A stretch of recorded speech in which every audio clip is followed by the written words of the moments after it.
আজকে আর দাও না প্লিজ, এরকম এরকম অনেক রিকোয়েস্ট করতো। তো আপনি ছবিগুলো দিতেন? হ্যাঁ। র্যান্ডমই দিতেন? ভাইয়া আমার নানার বাড়ি হচ্ছে কুমিল্লাতে, তো দেবিদ্বার। তো আমার মারা হচ্ছে 3 বোন, জি। আমার মাই মেজো। আচ্ছা। তো অন্য 2 বোনের তুলনায় আমার মার একটু মানে শ্বশুরবাড়ির দিক দিয়ে আর্থিক অবস্থা মানে আমার দাদার বাড়ির দিক দিয়ে একটু ছিল। তো এখানে আমার মাকে যখন বিয়ে দেওয়া হয়েছিল তখন বলা হয়েছিল মানে একটা মিথ্যে অভিনয়ের মাধ্যমে আমার মাকে বিয়ে করে নেওয়া হয়েছে।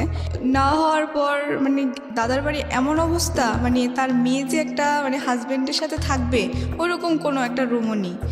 তো পরে আমার মাকে অনেক ট্রাই করছে এখান থেকে নিয়ে আসার জন্য, কিন্তু আমার মা আসেনি। আমার মা বলতেছে যে আজকে যদি আমাকে নিয়ে একটা বড় ধনীর কাছে বিয়ে দাও, তো এখন যদি আমার মানে বাসরাতে আমার স্বামী মারা যায়, তো আমাকে আল্লাহ যেখানে করছে রিজিক রাখছে আমি সেখানে থাকবো। তো এটা নিয়ে আমার নানা ভাইরা অনেক করছে, কিন্তু আমার মা আসে নাই। বা আমার নানার বাড়ির সাথে অনেকদিন সম্পর্ক আমার মার অফ ছিল।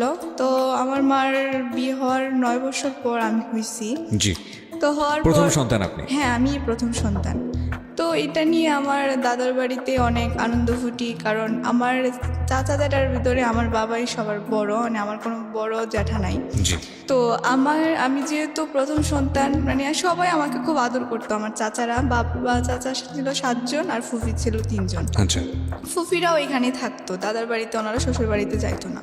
তো পরে কি হয়েছে, তো আমি এখানে থাকতাম, সবাই খুব আদর যত্ন করতো। মানে আমি যখন মানে কি বলবো হাঁটার বয়স, তখন আমি হাঁটতে পারতাম না। মানে আমার কাকারা সবসময় আমাকে কাঁধে নিয়ে রাখতো, কোলে নিয়ে রাখতো, সবাই অনেক আদর করতো। হ্যাঁ, ওকে। আবার সবাই অনেক কথা বলতো যে মানে আশেপাশের লোকরা যে এই মেয়েকে এখনো হাঁটা শিখাস না, আর কয়েকদিন পর তো দেখবি হাঁটতে পারবে না, পরবর্তীতে পা হয়ে যাবে, সমস্যা হবে। হ্যাঁ, অনেক কথা বলতো। তো কথা বলার পর এগুলো আমার চাচারা বিশ্বাস করতো না। তো এক পর্যায়ে মানে আমার বাবা আগে আপনার ওই যে ঢাকা কারণ বাজারে সিএ ভবন আছে না, ওইখানে চাকরি করতো। জি। তো আমার বাবা এক কারণে রাজনীতি করার মানে জন্য চাকরিটা ছেড়ে দেয়। তো ছেড়ে দেওয়ার পরে রাজনীতি করার জন্য ছেড়ে দেয় নাকি রাজনীতি করার জন্য চলে যায়, কোনটা? মানে রাজনীতি করার জন্য চাকরিটা ছেড়ে দেয়। বাবা নিজেই ছেড়ে দেয়? হ্যাঁ, নিজ ইচ্ছাকৃতভাবে। তো এখন দ্বিতীয় কথা হচ্ছে তার কারণে চাকরিটা ছেড়ে দেয়। তো এটা নিয়ে আমার নানার বাড়িতে অনেক কিছু মানে হয় আর কি, মানে কথাবার্তা আছে এখন সংসার চলবে কি দিয়ে। তো এটা নিয়ে আমার মার সাথে একটু দ্বন্দ্ব হওয়াতে তো আমি আমার বেশিরভাগ নানার বাড়িতেই থাকতাম। তো কি করতো, আমার মার কাছ থেকে মানে আমার মা যখন আমাকে নিয়ে চলে যায়, তখন আমার মা থেকে আমার বাবা গিয়ে একদিন আমাকে নিয়ে আসে। এক পর্যায়ে মানে আমার মার একটা চাকরি হয়, চাকরি হওয়ার পরে আমার মা খুব বিজি হয়ে যায়। বিজি হওয়ার পর আমি যে তার একটা সন্তান, সে যে মানে একটা কোনো দায়িত্ব বা মানে আমার পিছনে যে তার একটা সময় দেওয়া, সেটা দিতে পারতেছে না। এক পর্যায়ে একা হয়ে যায়। মানে আমার নানু বাড়িতে যতদিন থাকি এতদিন ভালো লাগে, কিন্তু এইখানে আসলে আমার আর ভালো লাগে না। তো ভাইয়া তারপর আস্তে আস্তে স্কুলে ভর্তি হই আমি।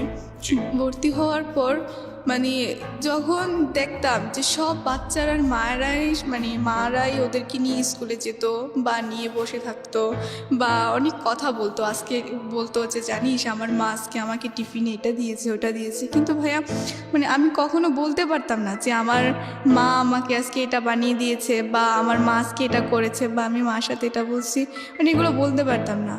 ওকে। পরে এক পর্যায়ে আমার মা আমাদের এলাকাতে নির্বাচনে মানে এলাকাতে মহিলা মেম্বার হিসাবে মানে রাজনীতি করে। তো আমার মা বিপুল ভোটে জয়ী হয়। তারপরেও আমার মা মানে খুবই এলাকাতে নামডাক, আমার বাবারও খুবই। তো আস্তে আস্তে আমার মার চাকরির নেশাটা আরও বেড়ে যায়। তো নানার বাড়িতে থাকলাম, আস্তে আস্তে থাকতেছি, মামারাও খুব আদর যত্ন করতো, চাহিদা কোনোটাই কম রাখতো না। পরবর্তীতে মামার আস্তে আস্তে বিয়ে করে। আচ্ছা। বিয়ে করার পর ভাইয়া মানে মামার আগে যেমন ছিল তার থেকে একটু চেঞ্জ হয়ে গেছে, এটা স্বাভাবিক হয়ে যাবে। কিন্তু মানে আস্তে আস্তে এমন হয়ে যাচ্ছে মনে হচ্ছে যেন আমি তাদের বাসার কোনো একটা কাজের মেয়ে আর তারা হচ্ছে জমিদার, মানে এরকম হয়ে যাচ্ছে। মানে আমার মামি ধরেন সকালবেলা যে মামারা কখনো মাটিতে রাখতো না, হ্যাঁ, সেই মামারা এখন সিচুয়েশনালি সেই ভাগ্নিকে কাজের মেয়ে বানিয়ে ফেলেছে। হ্যাঁ হ্যাঁ। ওকে। মানে সকালবেলা ঘুম থেকে ওঠার পর আমি যখন স্কুলে যেতাম তখন আমার মামা নিয়ে আমাকে বলতো যে তুমি স্কুলে যাওয়ার আগে আমাকে চা দিয়ে যাবা। তখন বড়জন বিয়ে করছে।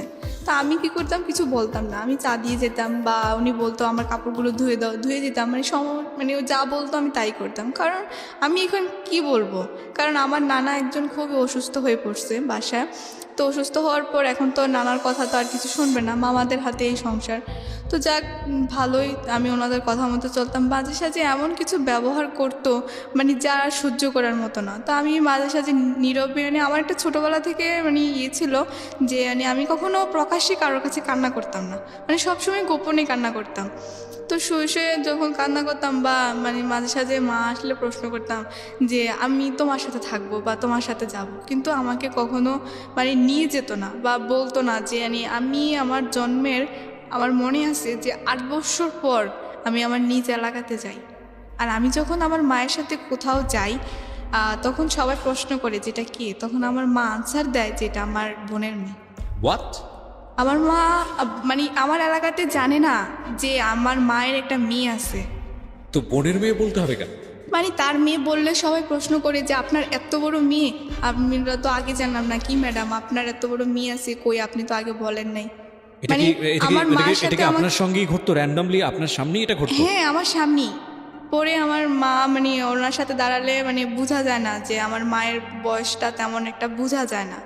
তো এখন যদি আমি দাঁড়াই যে এত বড় মেয়ে আছে তারপরে তো তেমন কেমন না, তার জন্য আমার মা এখনো পর্যন্ত আমি যদি কোথাও যাই আমার মা প্রকাশ করে যে এটা আমার বোনের মেয়ে, বা আমাকে কোথাও নিয়ে যেতে চায় না। খুবই খুবই দুঃখজনক। আমি জানি না যে এটা আসলে কোন ধরনের মানসিকতার পরিচয়, বাট এটা খুব দুঃখজনক। এটা নাথিং টু সে, কারণ মাকে জাজ করার কোনো রাইটসই আমার নাই, বাট সন্তানের জায়গা থেকে শুধু বলতে পারি আমার মা যদি এটা করতো তাহলে আমি কোনোভাবেই মেনে নিতে পারতাম না। সো সেই জায়গা থেকে বলবো যে এটা খুবই দুঃখজনক। ওকে, বলুন তারপর। তো এক পর্যায়ে কী করছে, আমার 5-এ পিএসসি পরীক্ষা হয়, তা আমি মাকে বলি যে মা আমার তো একজন টিচার দরকার, বাট সামনে একটা পিএসসি পরীক্ষা বা একটা গাইডলাইনের দরকার, তো তুমি একটু আমাকে যদি একটু নজর দিতে তাহলে মনে হয় আমার একটু ভালো হতো। তখন আমার মার আনসারটা এই ছিল যে তোমার লেখাপড়া তুমি করবে, তাতে তো আমার কোনো কিছু নেই। তো আমি ওই দিন অনেক আমি বুঝিনি, মানে 9 বছর পরে আপনি আপনার মায়ের প্রথম সন্তান, তারপরেও আপনার সঙ্গে এই ধরনের আচরণের প্রশ্নটা কি? মানে কোনো রকম কি ক্ষোভ ছিল? এবং আমি যতদূর জানি যে আপনার মার কাছে বড় হওয়ার কথা, কিন্তু সেটা আপনি বড় না হয়ে আপনি বড় হয়েছেন আপনার নানুর কাছে, জি, মানে আপনার মায়ের মার কাছে। মানে আমার মার হচ্ছে কি, মানে যখনই আমার মা সংসারে ছিল তখনই আমার মা ভালো ছিল, আমি দেখতাম। কিন্তু আমার মা যখনই বাহিরের জগতে চলে গেছে, মানে চাকরির জগতে বা পলিটিশিয়ান মানে জগতে চলে গেছে, তখনই আমার মা একটা আপনার অন্যরকম বাবা এবং মা কি একই দলের পলিটিক্স করতো? জি একই করে, কিন্তু আমার বাবা মার ভিতরে ম্যাক্সিমামই দেখা যায় যে দুজনের মধ্যে খুব অশান্তি চলে। Okay. মানে তাদের ভিতরে স্বামী স্ত্রীর কোনো একটা যে ভালোবাসা ওটা খুবই কম থাকে। এবং একটা সন্তানের জন্য কত বড় পীড়াদায়ক, একটা সন্তানের মানসিক বিকাশের জন্য এটা কতটা কষ্টকর, এটা যে সন্তান সেই খুব ভালো করে বলতে পারবে। একটা বাবা মার ঝগড়া বা বাবা মার মনোমালিন্য ওই সন্তানের উপর কতটা ভয়াবহ ইফেক্ট ফেলে আপনি চিন্তাও করতে পারবেন না। বলুন। তো তার- মা বলে যে হ্যাঁ তোমার পড়া তুমি করে নাও। হ্যাঁ, তো এক পর্যায়ে দেখা গেছে আমার পিএসসি পরীক্ষা আসে, তখন আমি আমার মাকে বলি যে মা আমার তো ফাইনাল পরীক্ষা, আমাকে একটু সেন্টারে নিয়ে যাবা, বা আমার তো জাস্ট বেশি দিন না, কয়েকদিন পরীক্ষা, তুমি আবার চলে যাও। তো পরে আমার মা বলে কি তোমার পরীক্ষা দিতে যাও, মায়ের দোয়া আছে সবসময়, আমি খুব বিজি। মানে ভাইয়া এখনও যে আমি আমার মাকে ফোন দেই, আমি যে একজন মানে কি বলতাম, ঢাকায় থাকি একটা মেয়ে, আমার মাকে সে তো আমার খোঁজ খবর রাখা দরকার। এবং আমি যত জানি যে আপনাকে অ্যাপ্রন পর আমি দেখতে পাচ্ছি। So you are going to be doctor soon. জি আমি একজন মেডিকেল স্টুডেন্ট। সো আপনি ডাক্তার হতে যাচ্ছেন খুব শীঘ্রই। জি। এই অবস্থায়ও মা বলে না, যে আমার মা আমাকে 2-3 দিন একবার ফোন, মানে আমি নিজে স্বেচ্ছায় দিলে, মানে আমি ধরেন দিলে তারপর সে কথা বলে, এবং এমনও 2-3 দিন এমনও সপ্তাহ চলে যায় মানে তার সাথে আমি ভালোভাবে কথা বলতে পারি না, সে খুব বিজি মানুষ। মানে এটা কি আমি যে আপনাদের একটা আপনার ক্ষেত্রেই হয় নাকি আপনার যে বাকি যে ভাই বোনগুলো আছে তাদের ক্ষেত্রেও একই রকম? মানে ধরেন আমার ক্ষেত্রেও হয় বা আমার সব ভাই বোনদের ক্ষেত্রে, মানে আমার মায়ের কাছে সন্তান মানে কিছুই না। Very unlucky. যাই হোক, হ্যাঁ বলেন তারপর। তো তারপর সমাপনী পরীক্ষা মামাদের সাথে নিয়ে যেত মামারা বা দিতাম, তখন ভালো রেজাল্ট হয়, তখন আমি 5-এ বৃত্তি পাই, টানামপুলে বৃত্তি পাই। তো দেওয়ার পরে আমার 6 থেকে তো ধরেন পড়াশোনা, মানে আমাদের এলাকাতে এরকম ছিল যে মানে পড়ালেখা করলে মানে ধরেন যদি বৃত্তি পাইলে তার পড়ার খরচটা ফ্রি হয়ে যায়। জি। তো পরে জাস্ট শুধু পরীক্ষার ফিটা। তা আমি পড়াশোনা করতেছি। তা আমি যখন ক্লাস 7-এ পড়ি তখন আমার ফ্রেন্ডরা দেখতাম মানে অনেকে ফোন ইউজ করতো। তো ফোন ইউজ করার ক্ষেত্রে তখন কি করতো, তা আমি বলতাম যে কি ক্লাস 7-এ পড়োস, মোবাইল ইউজ করোস কেন, মানে এটা কি। তখন ওদেরকে দেখতাম বা অনেকে ফেসবুকও ইউজ করতো বা নতুন নতুন। তখন আমি বলতাম যে এটা কী, মানে এটা তো কী জিনিস, এটা আমি তো বুঝতাম না। তারপরে ওরা আমার বলতো যে এটা ফেসবুক, এটার মাধ্যমে এরকম চ্যাটিং করে বা এরকমই সেই। পরে ওরা আমাকে বুঝাতো, তা আমি এগুলো তো ইয়ে করতাম না। তো পরবর্তীতে আমার ছোটোবেলা থেকে একটা ইয়ে ছিল যে আমি বই পড়তে খুব ভালোবাসতাম। তা আমি একটু সময় পাইলে ধরেন আমাদের লাইব্রেরি ছিল, তখন ওইখানে গিয়ে আমি মানে একটু বেশিরভাগ রবীন্দ্রনাথের বই পড়তে খুব ভালোবাসতাম। ওকে। তো পরে এক পর্যায়ে দেখা গেছে আমার একদিন ফ্রেন্ড সার্কেলরা মিলে আমাকে বলতেছে যে তুই তো আমাদের সাথে এমনই কোনো রোমান্টিকতা না। তাই বলতেছি কেন? পরে বলতেছে যে না তুই কেমন যেন একটা মুডি টাইপের, আমাদের সাথে মিশোস না, এই না সেই না, অনেক কিছু বলে আমাকে অনেক রাগায়। তো আমি তেমন একটা কিছু করি না। তো আমার একটা বেস্ট ফ্রেন্ড ছিল, তো ও আমাকে বলতেছে যে আমার তো আজকে বার্থডে, তুই কি আজকে সন্ধ্যায় আমাদের বাসায় আসবি? তাই আমি বলতেছি দেখ আমার নানা তো কষ্ট করে আসছে, হাজি মানুষ, আমাকে তেমন একটা সন্ধ্যার পর বাইরে থাকতে দেয় না। তো বলতেছে আচ্ছা ঠিক আছে তুই দেখ ম্যানেজ করে, আমি তোর নানুকে বলবো। ও আমার নানুকে অনেক রিকোয়েস্ট করে। তো করার পর আমি তো জানতাম না যে ও মানে ওইখান থেকে আস্তে আস্তে একটু সন্ধ্যা হয়ে গেছিলো ওই দিন, আমি জানতাম না যে তো রাত হবে। তো পরে কী করছে ও ওদের বাসায় যখন আমি যাই, ও সব ফ্রেন্ডেরাই ছিল, তো সবাই আস্তে আস্তে চলে যাচ্ছে, ও আমাকে শুধু ধরে রাখতেছে। ওকে। তো আমি বলতেছি কী রে সবাই চলে যাচ্ছে, তুই আমাকে বলতেছিস তোর সাথে আমার মানে বান্ধবী একটু কথা আছে ইম্পর্টেন্ট। আমি বলতেছি কী কথা? ফ্রেন্ডটা কি ছেলে ছিল না মেয়ে ছিল? মেয়ে ছিল। মেয়ে ফ্রেন্ড, ওকে। পরে কী করছে ও ইচ্ছাকৃতভাবে মানে হঠাৎ করে, মানে আমি এখন বুঝতেছি কি তখন বুঝি নাই, ও কতখানি কেক ভাইয়া মানে আমার গালে এবং আমার জামাতে মানে একটু লাগিয়ে দেয়। কি জিনিস এটা? কেক কেক কেক, ওকে। হ্যাঁ। আচ্ছা। পরে মানে আমার জামাটা একটু নষ্ট হয়ে গেছে, এখন তো এটা পরে যাওয়া সম্ভব না। পরে আমি বলতেছি যে তোর কোনো ড্রেস থাকলে তো পরে আমাকে একটু দে। তো এখানে আমি একটু কথা আবার একটু ফেলে গেছি, সেটা হচ্ছে যে আমার ফ্রেন্ডের ভাই আমাকে ভাই খুব পছন্দ করতো। মানে আমি এই ফ্রেন্ডেরই বড় ভাই? হ্যাঁ, এই ফ্রেন্ডেরই বড় ভাই, তার কারণে আমি ওদের বাসায় তেমনটা যেতে যেতাম না। পরে আবার ও কী করছে, মানে ওর ভাইটা প্রতিদিন আমার স্কুলের সামনে দাঁড়ায় থাকতো, আমি যখন যাইতাম তখন ও আমার সামনে প্রতিদিন একটা ফুল, চিঠি, বাইটা সেটা নিয়ে। এটা কি আপনার এই ফ্রেন্ডটা জানতো? হ্যাঁ, আমার ফ্রেন্ড এই জানতো। ফ্রেন্ডটা কি আপনার ক্লাসমেট ছিল? জি জি, ওকে। ও জানতো, ও আমাকে অনেক বুঝাইতো যে আমার ভাই অনেক ভালো ছেলে, এই কনভিন্স করার চেষ্টা হ্যাঁ করতো? হ্যাঁ অনেক কিছু বলতো। আমি বলতে হচ্ছে ভালোবাসা কি জিনিস, ভালোবাসা একটা মানে ভাই ধর তুই আমার বন্ধু, হ্যাঁ আমি তোকে ভালোবাসি, ওই ভালোবাসা। কোন ক্লাসে পড়েন তখন আপনি? তখন আমি ক্লাস 8-এ পড়ি। ক্লাস 8-এ পড়েন, ওকে। পরবর্তীতে কি হয়েছে, এখন ও আর বলতেছে কি আমার জামাটা তুই চেঞ্জ করে নে। তা বলছে আচ্ছা ঠিক আছে। তো পরে আমি একটা রুমে গিয়ে জামাটা চেঞ্জ করতেছি, কিন্তু আমি জানতাম না যে ওই রুমে ওই মেয়েটার ভাই মানে মোবাইল দিয়ে ছবি ওঠানোর কোনো ব্যবস্থা রেখে রাখছে। পরে আমি যখন গেছি, যাওয়ার পর ও আমার মানে আমি যখন ড্রেস চেঞ্জ করতেছি, ও আমার অনেকগুলো ছবি মানে বাজে বাজে কীভাবে যেন উঠায়। পরবর্তীতে আমি জানি না, ও একদিন আমাকে বলতেছে যে আমার ভাই তোর সাথে একটু কথা বলবে ফোনে। তাই বলতেছি তোর ভাই আমার সাথে কী কথা বলবে? তো পরে বলতেছি কী যেন বলবে, তুই একটু শোন। পরে আমি ওর ফোনটা রিসিভ করলাম, বললাম যে হ্যালো আসসালামু আলাইকুম ভাইয়া। পরে বলতেছে ভাইয়া না, বলো তুমি করে বলো। আমি বলতেছি কেন, আপনাকে তুমি বলবো কেন? পরে বলতেছে যে তুমি কি আমাকে সত্যি বিয়ে করবো? আমি বলতেছি আপনাকে আমি বিয়ে করবো এটা কি বলেন, বিয়ে কি বলেন? পরে আমি হাসতেছি।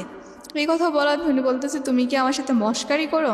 আমি বলতেছি না তো, আপনি আমার ভাইয়া, বড় ভাইয়া, আমি কেন আপনার সাথে মস্কারা করব? পরে বলতেছে যে তুমি যদি আমাকে সত্যি বিয়ে না করো তাহলে তোমার এই ছবিগুলো আমি ছেড়ে দেবো। আমি বলতেছি আমার কি ছবি? ওই যে তানিয়াদের সাথে ওই ছবিগুলো? পরে বলতেছে না। পরে উনি বলতেছে তুমি আমার সাথে আজকে গেটের সামনে দাঁড়াও, তোমার ছবিগুলো একটু তুমি নিজে দেখে যেও যে তোমার কী ছবি। পরবর্তীতে আমি স্কুল থেকে যাওয়ার পথে গেটের সামনে দাঁড়ালাম।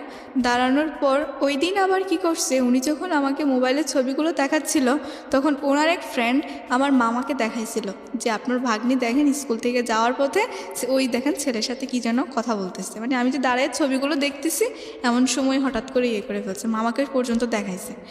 পরবর্তীতে উনি আমাকে এই ছবিগুলো দেখায় বলছে যে তুমি যদি আমাকে না বিয়ে করো তাহলে এগুলো আমি ইন্টারনেটে ছেড়ে দেবো এবং তোমার ফ্যামিলি যত মান সম্মান আছে সব আমি নষ্ট করে দেবো। পরবর্তীতে আমি এগুলা মানে কাউকে বলতেও পারতেছি না, সহ্য করতে পারতেছি না। তখন মানে আমি কি করব আমি নিজেও বুঝতেছি না, কারণ বিয়ে কী জিনিস ওইটাই আমি ভালোভাবে বুঝি না, আর আমি বিয়ে করবোটা কি। পরবর্তীতে আমি আমার মানে কাকে বলবো, পরে নানুকে বলছি, ভাই আমার নানু হচ্ছে কি মানে শিক্ষিত না, একটু মানে টাইপের, মানে তেমন একটা বুঝে না, তো ইন্টারনেট কি বা মোবাইল সম্বন্ধে তার কোনো ধারণা নেই। ওকে। পরবর্তীতে কি বলছে যে তুই তোর মাকে বুঝা, কারণ তোর মা তো আবার একটু মানে সব জানে টানে, তোর মাকে বল। পরে আমি আমার মাকে বলছি, পরে বলার পরে আমার মা কী করছে, ওই দিন আমার নানার বাড়িতে আসছে, ভাইয়া এসে আমাকে এমন মায়ের মারছে, মানে আমি তখনই সেন্সলেস হয়ে গেছি। আমার মামাও আমাকে মারছে, আমার মাও আমাকে মারছে, মানে আমার নানুও আমাকে অনেক কথা শোনাচ্ছে, সবাই আমাকে খুব মারছে। মানে আমি এমন মানে কী বলবো, আমার তখন সেন্স নিল না মানে মায়ের খেতে খেতে। পরবর্তীতে আমি হঠাৎ করে দেখি যে আমি একটা রুমে মানে শুয়ে আছি, আমাদের একটা রুম আছে কি মানে ওটা একদম মানে দিয়ে মানে ধরেন আপনার পুরাতন জিনিসপত্র রাখা হয় আর কি। আমার মা আমাকে ওই রুমে ফালাই রাখছে, মানে দরজা নক করে, যাতে আমি আর ওই রুম থেকে বের না হতে পারি। ভাই আমাকে একটানা 2 দিন কোনো কিছু খেতে দেওয়া হয়নি এই ঘটনার প্রেক্ষাপটে? হ্যাঁ। পরে আমার মা আমাকে মানে পরে রুমে আসছে, এসে বলতেছে যে তুই কি মরবি না আমি তোকে বিষ এনে খাওয়াবো। তারপরে ভাই আমার মানে মা খুবই টর্চার করে, তো ছেলেটা কোনোভাবে বুঝতে পারে যে আমি কলেজে যাচ্ছি না ওর বোনের মাধ্যমে, স্কুলে যাচ্ছি না।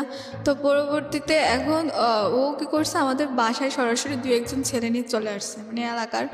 তো আসার পর বলতেছে যে আন্টি আপনার মেয়ে যা মানে হয়েছে সব কিছু মানে আমি করছি বা এসে, এখন আমি আপনার মেয়েকে বিয়ে করলে অনেক সুখী রাখবো, কিন্তু আপনি একটাই কথা বলবো যে আপনার মেয়েকে যদি আমার কাছে বিয়ে না দেন তাহলে আমি মানে কী করবো আমি নিজেও জানি না।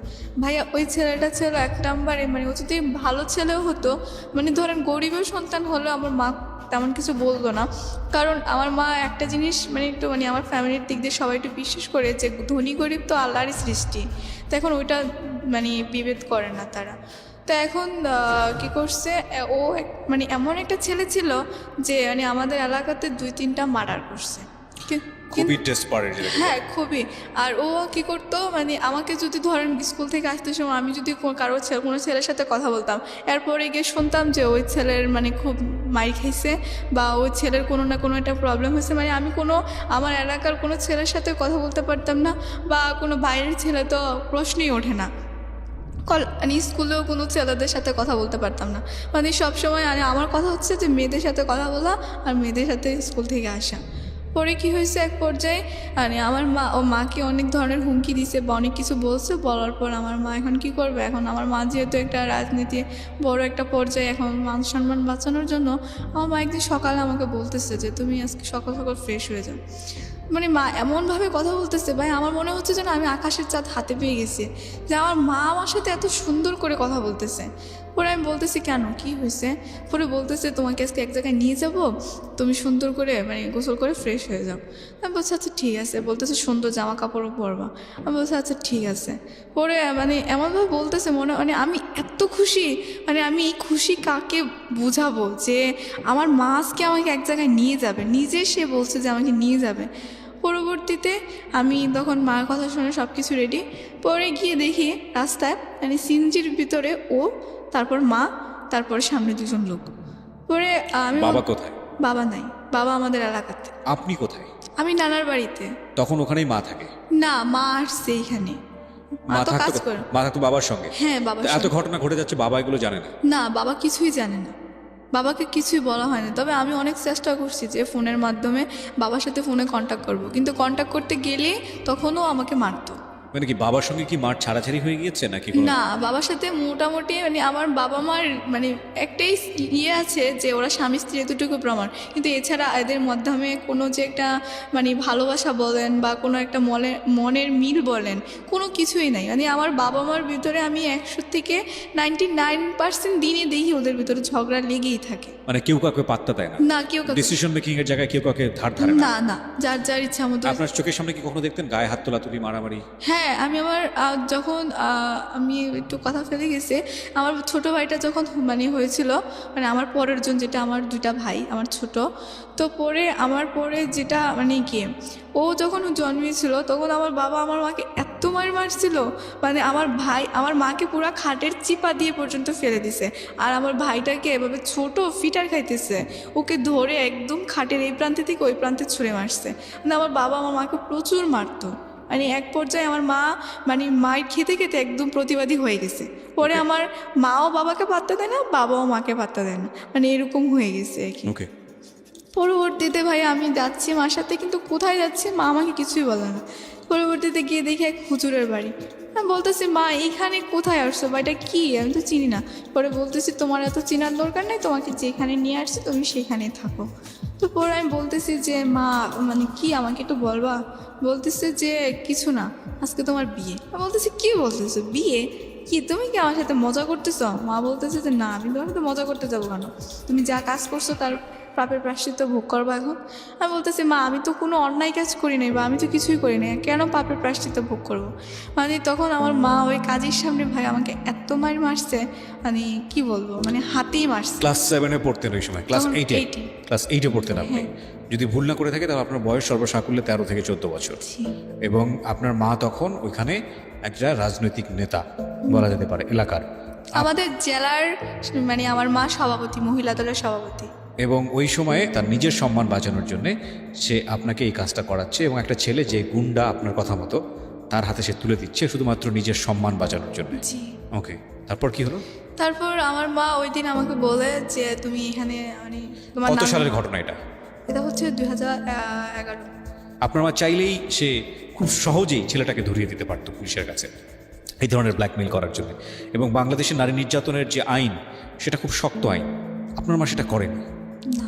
এই পয়েন্টগুলো খেয়াল রাখবেন প্রিয় শ্রোতা, যে একজন মানুষ কিভাবে অপরাধের দিকে ধাবিত হয়। আমি সবসময় বলি background is much more important, much more important, again I am saying much more important. বলেন। পরবর্তীতে পরে মা আমাকে বললো যে এখানে একটা সিগনেচার করার জন্য। তা আমি এরপরে আমার নামটা লিখলাম এখানে। লেখার পর বলতেছে আমি ওই যে হুজুরটা উনি কাজী, তখন উনি বলার পর ছেলের বাবার নাম না কি যেন আরও কিছু বলছে, পরে বলতেছে বলো মা কবুল। তখন আমি মানে চুপ করে আছি। চুপ করে থাকার কারণে আমার মা আমাকে ঠাস করে আরও একটা থাপ্পড় মারে। মানে কি বলবো, মানে আমি যেইটাই মানে ওনার কথার অবাধ্য হচ্ছি বা যেটা আমি করতে চাচ্ছি না, তখনই আমি মাইর খাচ্ছি। পরবর্তীতে মানে বলার পর আমার মা আমাকে বাসায় নিয়ে আসছে। পরে ছেলেটার সাথে মানে মা অনেক কথাবার্তা বলার পর তারপরে আমাকে বাসায় নিয়ে আসছে, মা চলে গেছে। পরে ভাইয়া আমার টেস্ট আর 1 মাস বাকি। মানে আমি ওই মুহূর্তে যে আমি যে পড়বো, বাসায় পড়ার মতো কোনো ক্যাপাসিটি পাচ্ছি না, বা আমি আমার যে মানে এটা গাইডলাইন ওইটাও পাচ্ছি না। স্কুলে আমার ওই ফ্রেন্ড গিয়ে সবার কাছে বলে দিছে যে আমার ওর ভাইয়ের সাথে বিয়ে হয়েছে। সবাই আমাকে অনেক অপমান, অনেক কথাবার্তা শোনাইছে যে তুমি একটা ব্রিলিয়ান্ট স্টুডেন্ট হয়ে তুমি কি করে মানে বিয়ে করলা, বা আমার ম্যামরা, আমার স্যাররা সবাই আমাকে অনেক কথা বলছে। মানে মোট কথা আমার মনে হচ্ছিল যে তখন আমার ওই ছবিগুলোই মনে ভালো ছিল যদি নেটে দিত, কারণ এটা তো সবাই জেনে গেছে যে আমার বিয়ে হয়ে গেছে। বলতেছে যে বিয়েটা কি তুমি এত তাড়াতাড়ি করে ফেললা, আর মানে তুমি একটু এসএসসি পাস করতা। সবাই স্যাররা আমাকে এই কথা বলতেছে। তারপরে মানে স্যার আমাকে ডেকে নিয়ে প্রিন্সিপাল স্যার অনেক অপমান করছে, বলছে যে মানে আমি তোমার কাছ থেকে এই জিনিসটা আশা করিনি কখনো, যে তুমি একটা ভালো স্টুডেন্ট হয়ে তুমি কেন মানে এই কাজটা করতে গেলা। পরবর্তীতে মানে আমি বলছি যে ঠিক আছে স্যার, আমার মানে ভুল হয়ে গেছে, আমি পড়াশোনা ভালো করে আপনাকে দেখাই দেবো। পরে বলছে যে ঠিক আছে, আমরা তোমাকে মানে বিশ্বাস করি, বা তুমি ভালো করে পড়ো, পারবা তুমি। পরে ওই স্যারটাই আমাকে প্রথম মানে ভাইয়া মাথায় হাত বুলিয়ে বলছিল যে মা যদি সন্তানকে যে রাস্তায় দেখ না কেন, মনে করবা যে এটা তোমার জন্য কোনোদিনও ভালো একটা প্লাস পয়েন্ট। কিন্তু আমি ভাইয়া আমি আমার মার জন্য একটু তখন কষ্ট করি নাই। তখন আমি ভাবছিলাম যে আমার স্যার যেহেতু আমাকে যেটা মানে আমি ওই স্যারটার কথা খুব মানতাম। পরে আমি ওনার কথা বিশ্বাস করে আমি আবারও পড়াশোনায় মন দিই। কিন্তু আমি পড়াশোনায় মন দিয়ে কী করবো, সে আমাকে প্রতিনিয়ত কন্টিনিউ চাপ দিচ্ছে যে সে আমার বাসায় আসবে, বা তার সাথে আমি এখানে দেখা করতে, ওইখানে দেখা করতে, বা তার সাথে আমি একটা শারীরিক সম্পর্ক করার জন্য। সে আমাকে বলতেছে আমি তো তোমার হাজব্যান্ড, এখন আমার সাথে মানে তোমার প্রতি আমার কিছু অধিকার আছে।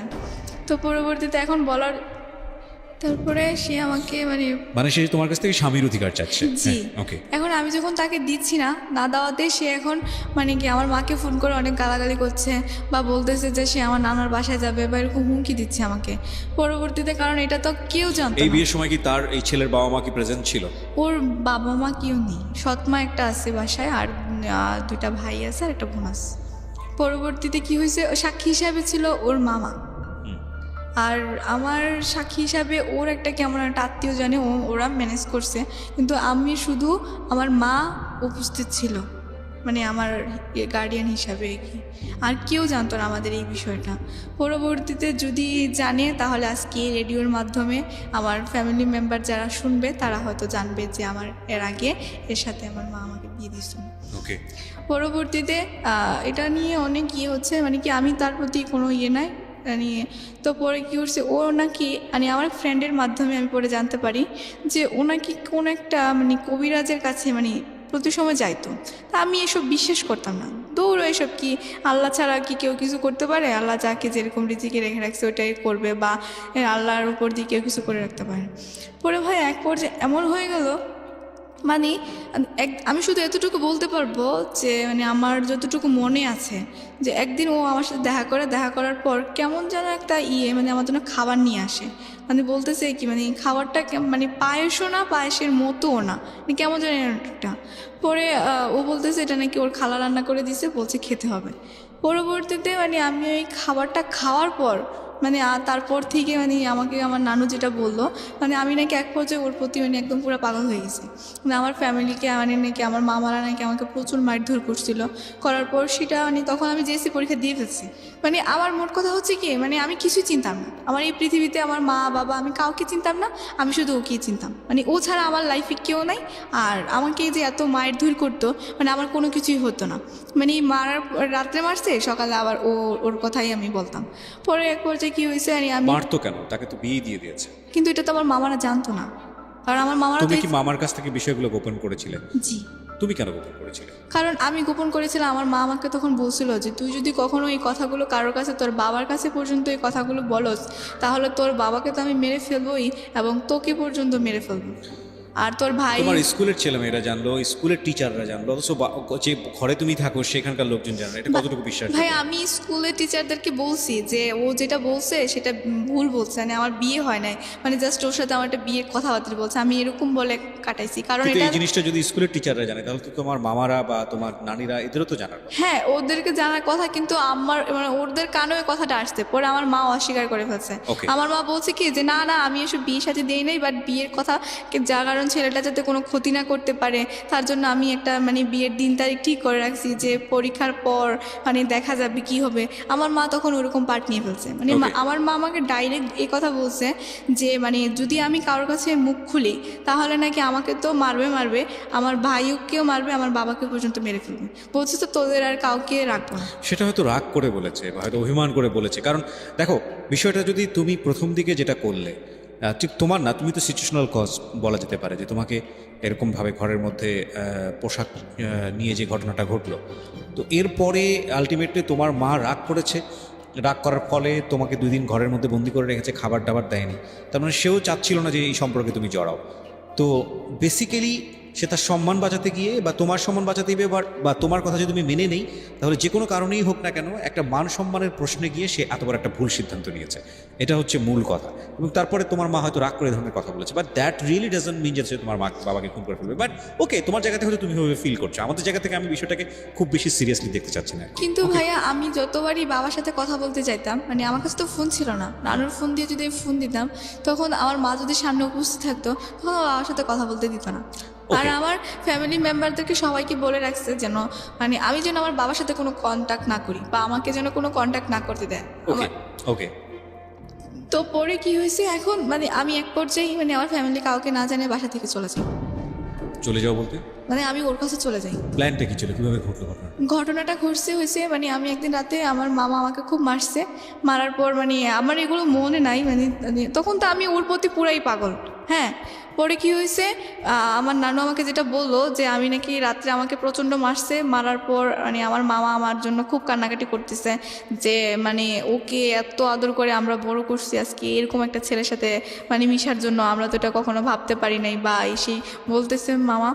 পরে কি হয়েছে, সকালে উঠে দেখে আমি বাসায় নেই, আমি সকালে মানে চলে গেছি ওর কাছে। পরে কোথায় খুঁজে পাচ্ছে না, একমাত্র মানে ও নাকি শুধু আমার মাকে ইনফর্ম করছিল যে এই জায়গায় আছে। পরে ইনফর্ম করার পর মানে আমার তো নাই, পরে আমার মা বলছে কি যে আমি নাকি আমার ফুপ্পির বাসায় আছি।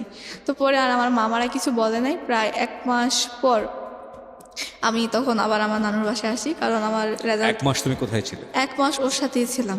1 মাসের সংসার জীবন কি ছিল? 1 মাসে সংসার জীবন কী ছিল ভাইয়া, হঠাৎ করে একদিন মানে আমার না কেমন যেন লাগতেছিল, মানে আমার মানে ওইটার নেশাটা মনে হয় যখন আস্তে আস্তে কেটে যাচ্ছিল, ও আমাকে প্রচণ্ড মারতো। মানে আমি যখন আস্তে আস্তে মানে বুঝতেছি বা আমি জিনিসটি ফিল করতেছি, তখন আমি যখন ওর থেকে একটু দূরে দূরে চলে যাচ্ছি, তখন আমার মানে ও আমাকে প্রচণ্ড মারতো। মানে এক পর্যায়ে ও ড্রিঙ্কস করতো, এটা তো আমি আগে থেকেই জানতাম যে ও ড্রিঙ্কস করতো।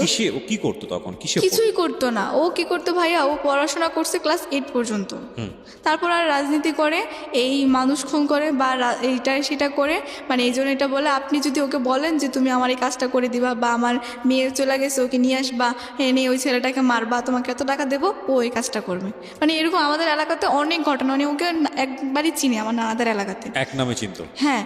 তো পরে কি হয়েছে, এখন ও এরকমই কাজ করতো, আর প্রচণ্ড যে টাকা ইনকাম করতো সংসারে তো দিত নাই, উল্টা নিজে ড্রিঙ্কস করে এরকম করতো। আপনি হয়তো আমার দেখতে পারবেন যে আমার কপালে একটা কাটা দাগ আসছে। মানে ও কি করছে, আমাকে একদিন এমন মারছে, মারার পর আমাকে ঠাস করে ধাক্কা দিয়ে, মানে ওয়ার্ড্রোফ ছিল, ওই ওয়ার্ড্রোফের উপরে ফালা দেয়, পরে আমার কপালটা কেটে গেছে। মানে আমি কান্না করতেছি, মানে আমার কপাল দিয়ে প্রচণ্ড রক্ত বের হচ্ছে, কিন্তু ও আমাকে একটু হসপিটালে নিয়ে যাচ্ছে না। পরে পাশে ওর খালা ছিল, ওই খালা আর খালু মিলে আমাকে হসপিটালে নিয়ে গিয়ে প্রায় 4টা সিঁড়ি লাগছে আমার কপালে। তারপরে ভাইয়া আমি এখন আমার মাকে বলছি, কিন্তু আমার মা তো কোনোভাবেই আর ইয়ে করবে না। মা বলতেছে তোমার ভাগ্যে যেটা আছে তুমি সেটাই করো। পরবর্তীতে ভাইয়া আমি কাকে কি বলবো? লেখাপড়া তখন বন্ধ? হ্যাঁ, লেখাপড়া তো তখন বন্ধ, কারণ ওই যে জেএসসি পরীক্ষা দিলাম, রেজাল্ট তো দিচ্ছে না তখন, মোট কথা।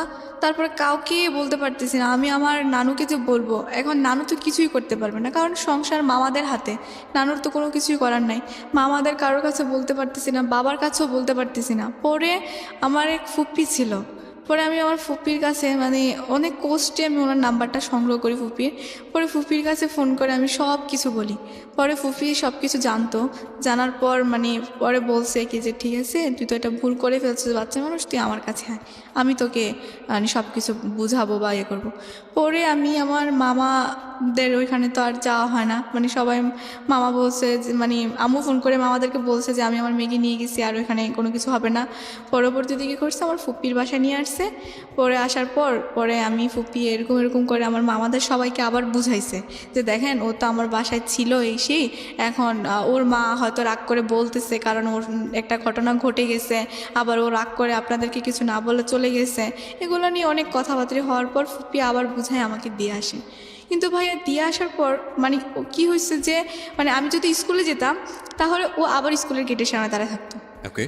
পরে আমি যদি কারোর সাথে কথা বলতে যেতাম কোনো ফ্রেন্ডদের সাথে, তাহলে বলতো এই ওর সাথে তোমার কিসের কথা, মানে ও আমার উপর একটা অধিকার খাটাতে চাইতো। মানে আমি কোনো ফ্রেন্ডদের সাথে কোনো মিশতেই পারতাম না বা কিছু করতেও পারতাম না।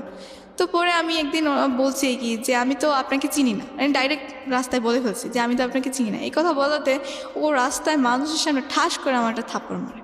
পরে থাপ্পড় মারাতে এটা আমার মামার মাইন্ডে লাগে। আমার মামা কি করছে, ওই যাচ্ছিল তখন দেখছে আমার মামা যে ও আমাকে থাপ্পড় মারছে। পরে মামা আমাকে বাসায় এসে জিজ্ঞেস করতেছে যে ওর সাথে কি তোমার কোনো সম্পর্ক আছে? আমি বলতেছি না, ওর সাথে আমার কোনো সম্পর্ক নেই। কারণ আমি আমার মামার কাছে এখন যদি বলতে চাই তাহলে আমার মামা কি করবে আমি নিজেও জানি না। তা আমি মামার কাছে জিনিসটা গোপন রাখি যে না।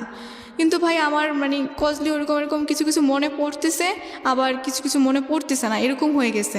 মানে ওর সাথে আমি কেন গেলাম, ওইখানে কি ছিল আমার বা কি আসে বিষয়। পরে মানে আমার এরকম মনে পড়ছে, আবার একবার ভাবতেছি মা তো আমাকে বিয়ে দিছে, কিন্তু আমি ওর সাথে কেভাবে গেলাম বা কীভাবে ছিলাম আমার কিছুই মনে ছিল না। আর ওর একটা প্লাস পয়েন্ট ছিল কি, ও যখন মানে আমি যখন ওর সাথে ছিলাম তখন ও আমার কতগুলো মানে ছবি উঠায় রাখছিল। তো ও আমাকে বারবার বলতো যে এগুলো আমি নেটে ছেড়ে দেবো, তুমি যদি আমার সাথে সংসার না করো এগুলো আমি ইন্টারনেটে ছেড়ে দেবো। তারপরে ভাইয়া সে আমাকে মানে বলতো অনেক কথা। তো বলার পরে আমার মানে ফ্রেন্ডেরা মানে আমি এক ফ্রেন্ডের সাথে শেয়ার করছিলাম আর কি। তো পরে বলাতে ও বলতেছে যে দেখ তোর তো মানে এগুলো আর কি করবি, যা হওয়ার হয়ে গেছে। এখন যেহেতু তুই মানে তোদের বিয়ে হয়ে গেছে, তুই ছেলেটাকে মেনে নে তোর হাজব্যান্ড হিসাবে। তা বলতেছে আমি তো ওকে মেনে নিতে পারতেছি না, আমি ওকে কীভাবে মেনে নেব। পরে ও বলতেছে ঠিক আছে তুই দেখ, ছেলেটা একটা মানুষ ছবিতে দেখোস না যে খারাপ কীভাবে মস্তান থাকে, নায়ক পরে নায়িকার প্রেমে পড়ে ভালো হয়ে যায়, দেখবি ও আস্তে আস্তে মানে তোকে যদি এতই ভালোবাসে আস্তে আস্তে ভালো হয়ে যাবে, একটু ভালোবাসা দিয়ে হয়ে যাবে। তো পরে আমি ওর কথা শুনে তাই আমি ভাবলাম যে হয়তো সত্যি এরকম হবে। তো হওয়ার পর মানে আমি ওর কথা রাজি হলাম। তো আমি ওকে বললাম যে ঠিক আছে, তুমি যদি আমি তোমার সাথে সংসার করব, সব কিছু করবো, কিন্তু আমার শর্ত হচ্ছে একটা, যে তুমি স্মোক করতে পারবে না আর কোনো ধরনের অন্যায় কাজ করতে পারবে না। তুমি যদি কষ্ট করে রিক্সাও চালাও তাতে আমি খুশি। ওই সময়টাতে কি হচ্ছিল, মানে ফ্যামিলি মেম্বাররা কি জানতো যে তুমি ওর সঙ্গে সংসার করছো বা ওখান থেকে তুমি চলে এসছো, এরকম কোনো কিছু? না না না, ফ্যামিলি মেম্বাররা মানে আমার মামারা কিন্তু জানতো না, মানে এখনো পর্যন্ত আমার মামারা জানে না। আমি মানে যতবার ওই সময়টা থেকে আপনি ওর সঙ্গে থাকছেন, মানে নাকি আলাদাভাবেই আছেন? আলাদাভাবে আছি, কিন্তু কোথায় আছেন আপনি? আমি আমার নানুর বাসায় আছি, মানে কিন্তু প্রথমবার তো নিয়ে গেল, তারপরে আবার ওখান থেকে চলে আসলেন বিকজ অফ অত্যাচার করতো সে কারণে, এরপরে আবার সে কনভিন্স করার চেষ্টা করছে। ওকে, ওই 1 মাস থেকে আপনি যখন বাড়িতে ফিরলেন, লোকজন আপনাকে জিজ্ঞেস করলো না যে আপনি কোথায় ছিলেন? মামা, ওই যে আমার মা বললো যে আমার ফুপ্পির বাসায়, ফুপ্পি না আবার বললো যে ও আমার বাসায় ছিল। সামহাও এটাকে মানে যে কোনোভাবে ওকে থামাচাপা দিয়েছে। হ্যাঁ হ্যাঁ, ধামাচাপা দিয়েছে। তারপরে যখন মানে ওর প্রতি মানে আমি এটা কেমন যেন একটু মানে দুর্বল হতে শুরু করলাম। তো তারপরে মানে আমি ওর জন্য বাসা থেকে চলে যাই। পরে চলে যাওয়ার পরে বাসা থেকে চলে যাওয়া বলতে মানে ওর সাথে চলে যাই। ওর এক কোথায় থাকতেন ওই সময়? নানুর বাসায় থাকতাম। নানুর বাসা ছাড়া তো না আমার না না, ওর সাথে কি কোথায় থাকতেন? ওর সাথে থাকতাম, ওর কোনো কাজিনের বাসায় বা ওর কোনো ফ্রেন্ডের বাসায়, এরকম করে মানে থাকতাম। ও আমাকে বলতো যে হ্যাঁ ও বাসা করে নিবে বা এরকম করবে, এরকম করে বলতে বলতে মানে আমাকে নিয়ে যেত। বলতো যে কয়েকদিন আমার এইজনের বাসায় থাকো, তারপরে আস্তে আস্তে মানে আমরা একটা বাসা নিব, এই করবো সে করবো। তো ও এরকম করে আমাকে বলতো, পরে বলতো। তো তারপরে আমি গেলাম ওর এক কাজিনের বাসায় গেলাম প্রথমে। তো যাওয়াতে তারপরে মানে ওইখানে আছি কয়েকদিন, ভালো আছি। ও মানে আর আমার সামনে কোনো স্মোক করতে দেখতাম না বা ভালোই চলতেছিল। তো তারপরে আমি ভাবলাম যে হয়তো ও আস্তে আস্তে ভালো হয়ে যাচ্ছে। পরে ভালো হয়ে যাচ্ছে, একদিন মানে আমি দেখি কি ও মানে একটা মেয়ের সাথে কথা বলতেছে। আরেকটি বিরতির সময়। তো পরে ওকে দেখতেছি যে একটা কার সাথে মেয়ে বয়ে যে কথা